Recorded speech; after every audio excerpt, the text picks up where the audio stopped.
Ganito po ang aking kulungan po. Pasok po tayo. Ito po. Yan po ang aking alaga po. Nakaswimming na po.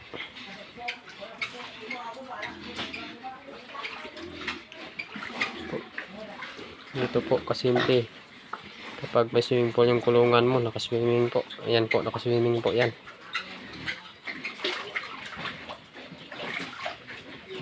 Yan po, ganda ng swimming sa pool.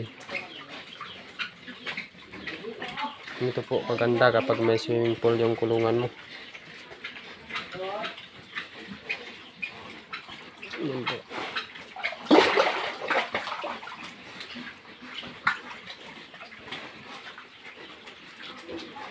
Yan po. Sobrang linis po yan ng kanyang kainan. Punta po tayo doon sa likuran po. Kasi doon yung kanyang gate valve po. Kapag maglinis po tayo, mag-drain ng kanyang dumi dito po. Yan. May gate valve po. Dito po ang kanyang gate valve.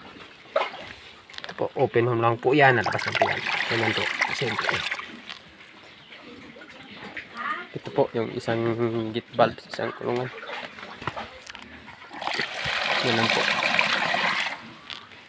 Lahat po ng dumi doon po napupunta sa fish pond si baba. Yun po. Diyan po lahat ng dumi, tubig po. Lahat diyan po napupunta. Ayan po.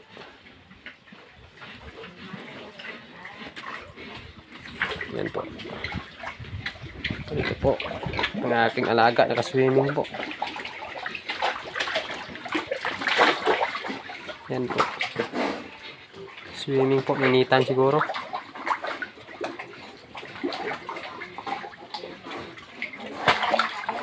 Ganyan po, ganda ng swimming sa pool.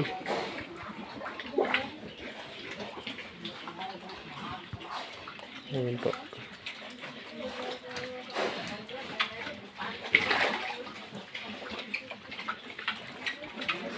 Ayan po, ang ating maalagang makulit po.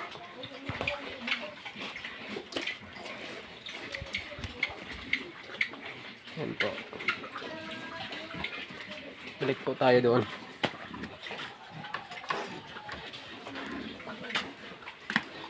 May kulambo po ito. Dinagyan ko po ng kulambo para po sa lamok at saka langaw po para hindi po makapasok dito sa loob po.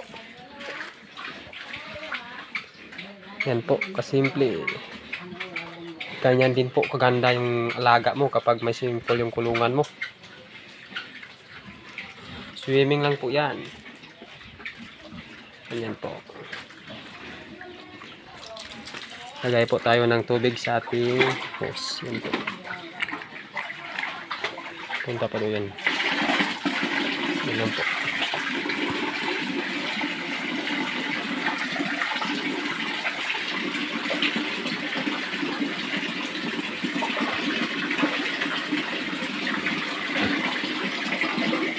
Ating alaga. Yan po. Ito po ang ating kulungan. Ito po yung kulungan gawang Ilonggo po.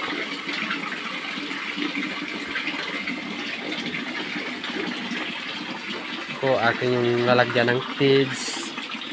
Ito po aking tubig. Sobrang linaw po niya.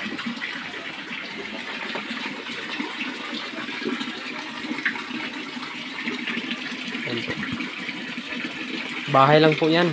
Bahay po yan. Ganyan lang po kalapit sa bahay. Wala pong amoy yan kasi nakababad sa tubig yung kanyang dumi. 3 times a day, 2 times a day naman yung palit po dyan kasi yung tubig dito sa amin, dami naman po. 1 meter lang po yung ano sa bahay, yung lapit.